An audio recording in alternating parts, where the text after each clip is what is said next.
We start at the Naro Space Center over in Goheung, South Korea, where final ground preparations are well underway as Korea looks to launch its Nuri space rocket for a third time later on this Wednesday evening. I have my colleague Lee Kyung-eun standing by live at the site of the launch. Kyung-eun, welcome. I see the weather there, Kyung-eun, is looking fairly good.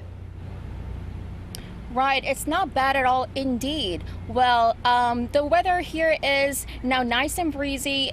It's a big cloud as you can see behind me, but what really matters is the wind again, and it is nice and breezy as I said before.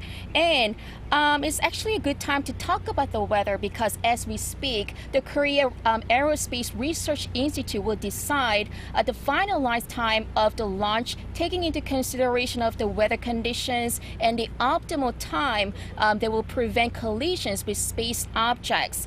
And based on their preliminary assessment, last night, Nuri will blast off as planned at 6:24 p.m. with technical and weather conditions all good to go. Nuri properly erected and connected with the umbilical tower, and weather-wise, mild breeze and low chance of rain in the forecast. Now, once officially confirmed, the umbilical tubes will inject fuel and oxidizer into Nuri, and the standing devices will be detached. And for the very final 10 minutes before the liftoff, Nuri will be out of human hands and it will go through one last final checkups on its own and start counting down by itself.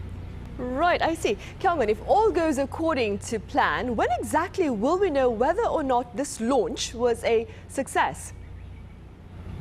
Well, Sunny, in order to answer that question, I think we have to first define success of this launch. Remember, the first and second launches were test flights, all meant to test the rocket's capabilities. But this time, Nuri takes on its first actual mission, putting 8 working satellites into orbit, including the main satellite, the commercial-grade next-generation small satellite 2.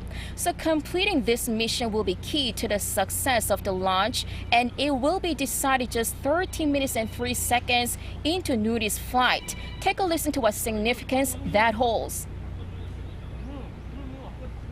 And we have accumulated quite a bit of expertise on this, and we believe in this and the following subsequent launch in 2025, 26, and 27, we will able to test different payloads under different technologies and also different situations, and we will be able to achieve a serviceable launch vehicle in the future.